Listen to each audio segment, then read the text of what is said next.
ನಾನು ಏಜಸ್ ಪಾಷಾ ಅಂತ ಮಾತಾಡ್ತಾ ಇದ್ದೀನಿ.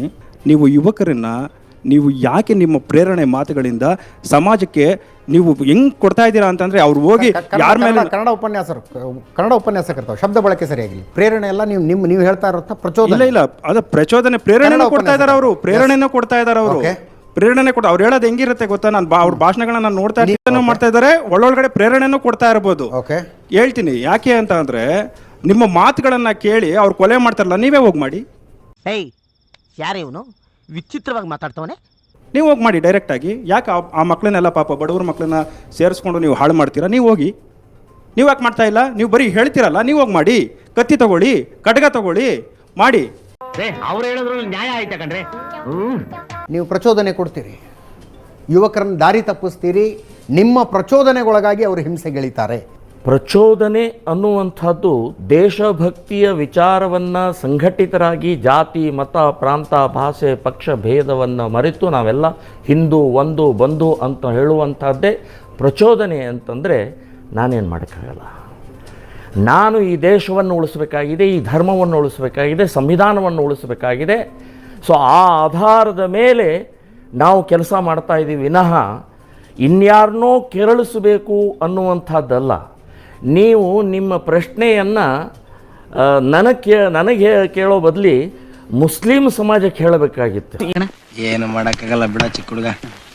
ಇಲ್ಲಿ ತನಕ ಎಷ್ಟು ದಾಳಿ, ಎಷ್ಟು ಕೊಲೆ, ಎಷ್ಟು ದೇವಸ್ಥಾನಗಳನ್ನು ಒಡೆದಿದ್ದಾರೆ, ಎಷ್ಟು ಮತಾಂತರವನ್ನು ಮಾಡಿದ್ದಾರೆ, ಯಾರು ಮಾಡಿದ್ದಾರೆ, ಯಾಕೆ ಮಾಡಿದ್ದಾರೆ, ಇನ್ನೂವರೆಗೆ ಮಾಡ್ತಾ ಇದ್ದಾರೆ.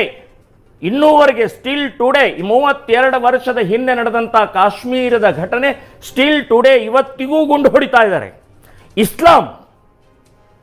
ಇಸ್ಲಾಮಿನಿಂದ ಗುಂಡು ಹೊಡಿತಾ ಇದ್ದಾರೆ, ಇಸ್ಲಾಮಿಗೋಸ್ಕರ ಹೊಡಿತಾ ಇದ್ದಾರೆ, ಇವತ್ತಿಗೂ ಓಡಿಸ್ತಾ ಇದ್ದಾರೆ. ಅಲ್ಲಿ 562 ಜನ ಸರ್ಕಾರಿ ನೌಕರರು ರಾಜೀನಾಮೆ ಕೊಟ್ಟು, ಶ್ರೀನಗರ ಭಾಗದಲ್ಲಿರುವಂಥ ರಾಜೀನಾಮೆ ಕೊಟ್ಟು ಅವರು ಜಮ್ಮುಗೆ ಬಂದಿದ್ದಾರೆ, ಓಡ್ತಾ ಇದ್ದಾರೆ. ಈ ಬಡತವಿಂದ ದೇಶ ಉದ್ಧಾರ ಆಯ್ತದ? ಸೊ ಹೇಳಬೇಕಾಗಿದ್ದು ನೀವು ರಾಂಗ್ ವ್ಯಕ್ತಿಗೆ ಹೇಳ್ತಾ ಇದ್ದಾರೆ, ರಾಂಗ್ ಇವತ್ತು ಹಿಂದುತ್ವಕ್ಕೆ ಹೇಳ್ತಾ ಇದ್ದೀರಿ. ಮುಸ್ಲಿಮರಿಗೆ ಹೇಳಬೇಕಾದನ್ನು ನೀವು ಪ್ರಮೋದ್ ಮುತಾಲಿಕರಿಗೂ ಕೇಳಿದ್ರಿ, ನೀವು ಯಾಕೆ ಭಾಷಣ ಮಾಡಿ ಪ್ರಚೋದನೆ ಕೊಡ್ತೀರಿ? ಕೊಲ್ಲದಿದ್ರೆ ನೀವೇ ಹೋಗಿ ಕೊಲ್ಲಿ ಅಂತ. ಈ ದೇಶದಲ್ಲಿ ಬಡವ್ರ ಮಕ್ಕಳನ್ನ ಯಾಕೆ ಆಳಕ್ಕೆ ತಳ್ಳಬೇಕು ಅಂತ, ಬಡವ್ರ ಮಕ್ಕಳನ್ನ ಯಾಕೆ ಆಳಕ್ಕೆ ತಳ್ಳಬೇಕು? ಒಂದು ನಿಮಿಷ. ಬಡವರ ಮಕ್ಕಳನ್ನ ಪ್ರಚೋದನೆ ಕೊಟ್ಟು ಕಾಡಿಗೆ ಸೇರಿಸಿ ನಕ್ಸಲರನ್ನಾಗಿ ಮಾಡಿದಂಥವರು ಯೂನಿವರ್ಸಿಟಿಗಳಲ್ಲಿ ಪಾಠ ಮಾಡ್ಕೊಂಡಿದ್ದಾರೆ. ಮೈ ಫ್ರೆಂಡ್, ಮಾಡ್ದವ್ರ ಪಾಪ ಆಡ್ದವ್ರ ಬಾಯಲ್ಲಿ ಆಪತ್ ಬಾಂಧವ, ದಯವಿಟ್ಟು ನೀವು ಸ್ವಲ್ಪ ಬುದ್ಧಿ ಕೊಡಪ್ಪ. ಕೇಳಿಸ್ಕೊಳ್ಳಿ, ಪೂರ್ತಿ ಕೇಳಿಸ್ಕೊಳ್ಳಿ. ಯೂನಿವರ್ಸಿಟಿಗಳಲ್ಲಿ ಪಾಠ ಮಾಡ್ಕೊಂಡಿದ್ದಾರೆ. ಅವ್ರ ಮಕ್ಕಳು ಫಾರಿನ್ ಯೂನಿವರ್ಸಿಟಿಗಳು ಚೆನ್ನಾಗಿ ಓದ್ತಾ ಇದ್ದಾರೆ. ಕಾಶ್ಮೀರಿ ಮಕ್ಕಳ ಕೈಗೆ ಕಲ್ಲು ಕೊಟ್ಟು ಸೈನಿಕರ ಮೇಲೆ ಕಲ್ಲು ಹೊಡೆಸಿದ್ರಲ್ಲ, ಅವ್ರ ಮಕ್ಕಳೆಲ್ಲ ಎಲ್ಲಿದ್ದಾರೆ? ಲಂಡನ್ನು, ನ್ಯೂಯಾರ್ಕ್ಗಳಲ್ಲಿ ಓದ್ತಾ ಇದ್ದಾರೆ. ಈಗ ನಿನ್ನೆ ತೇಜಸ್ವಿ ಸೂರ್ಯ ಅವರು ಹೇಳಿದ್ರು ಕಾಂಗ್ರೆಸ್ ಅವರು ಇದ್ದಿದ್ರೆ ಕಲ್ಲು ಹೊಡಿಬೋದಾಗಿತ್ತು ಅಂತ. ಎಜಾಜ್ ಪಾಷಾ ಪ್ರಶ್ನೆ ಕೇಳಿದವ್ರು ಉತ್ತರ ಕೇಳಿಸ್ಕೊಳ್ಳೋ ಧೈರ್ಯ ಇರಬೇಕು. ಇಲ್ಲದ್ರೆ ಪ್ರಶ್ನೆ ಕೇಳಕ್ಕೆ ಹೋಗ್ಬಾರ್ದು. 15 ನಿಮಿಷ ಪೊಲೀಸರನ್ನ ಹಿಂದೆ ಸರ್ಕಳಿ ನಮ್ಮ ತಾಕತ್ ನಾವು ತೋರಿಸ್ತೀನಿ ಅಂದಂಥವ್ರ ಮಕ್ಕಳು ಅಣ್ಣತಮ್ಮಂದ್ರು ಯಾರು ಖಡ್ಗ ಹಿಡ್ಕೊಂಡು ರಸ್ತೆಗೆ ಬಂದಿಲ್ಲ. ಅವರು ತಮ್ಮ ಎ ಸಿ ರೂಮ್ಗಳಲ್ಲಿ ತಾವು ಕೂತ್ಕೊಂಡಿರ್ತಾರೆ.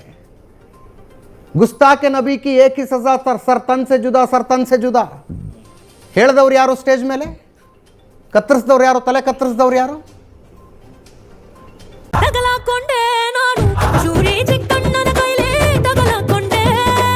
ಆ ಮಾತನ್ನು ಹೇಳಿದವರು